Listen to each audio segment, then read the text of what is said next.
Hello everyone, কেমন আছো তোমরা? আশা করি ভালো রয়েছো। আর আমিও কিন্তু ভীষণ ভালো রয়েছি। তো গাইস, তোমরা ভিডিওটা শুরুটা দেখিয়ে হয়তো বুঝতে পেরে গেছো। আজকে কিন্তু আমরা সব বন্ধুরা মিলে করছিলাম পিকনিক, তাও আবার কিন্তু আমাদের বাড়ির ছাদে। আর এখানে দেখো আলু ভাজা, মাংস রান্না, পেঁয়াজ বেরেস্তা সব কিছু রেডি। এটা দেখেই তোমরা নিশ্চয়ই বুঝতে পেরে গেছো আজকে আমাদের কি হচ্ছে, বিরিয়ানি। তো দেখতেই পেলে আমরা কিন্তু মাটির উনুনে বিরিয়ানি করছি। তো এখানে যখন ক্যামেরা করছিলাম, কেউ মুখ লুকিয়ে নিচ্ছে, কেউ বা ঘুরে পড়ছিল। আর এই যে একজন যে পাগলের মতো বকছিল, যার ক্যামেরার সামনে এসে পাগলের মতো বকতে কিছুই মনে হয় না। তো ওকে আমি জিজ্ঞেস করছিলাম যে তুই বিরিয়ানি সম্বন্ধে কিছু কি বলতে পারিস।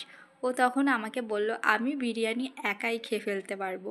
তো গাইস, ওকেই পুরো হাঁড়িটা দিয়ে দেবো, দেখি ও খেতে পারে কি না। না না, একটু মজা করছিলাম। তো গাইস দেখো, বিরিয়ানি প্রায় সাজানো রেডি। এবার শুধু একটু ভাপ দেওয়ার পালা।